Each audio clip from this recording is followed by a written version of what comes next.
ফরজ গোসল করার পদ্ধতি হলো, আপনার গোসল ফরজ হলে বাথরুমে গোসলখানায় গিয়ে সর্বপ্রথম আপনার শরীরের যে জায়গায় নাপাক লাগছে বা কাপড়ের যে জায়গায় নাপাক লাগছে সেই জায়গাটা কি করা, পরিষ্কার করে নেওয়া আগে। যদি আপনার জায়গাটা চিহ্নিত থাকে যে এই জায়গাটা নাপাক লাগছে, ওই জায়গাটা ধুয়ে ফেলান।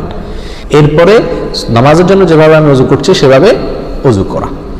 এরপরে অজু করা, হাত ধোয়া, হাতের কবজি ধোয়া, এরপরে কুলি করা, নাকে পানি দেওয়া, মুখ ধোয়া, হাতের কোণে পর্যন্ত দেওয়া, মাথা মাসা করা, এরকম অজু করা।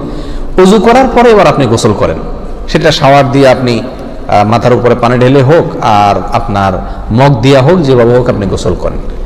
গোসল করা শেষ হয়ে গেলে, গোসল করে যখন বের হয়ে যাবেন, তখন যাওয়ার আগ দিয়া ওই যে পাও দেওয়া বাকি আছে অজুর, যাওয়ার আগ দিয়া পায়ের ওখানে পানি ঢেলে টাকনো পর্যন্ত পা ধুয়ে ফেললেন, বাস গোসল হয়ে গেল।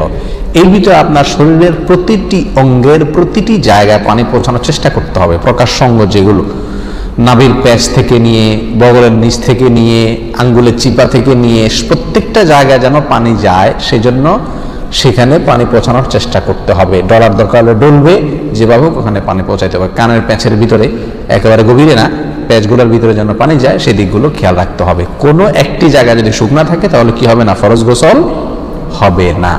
অতএব পরিপূর্ণ শরীর যাতে ধোয়া হয় সেদিকটা খেয়াল রাখতে হবে।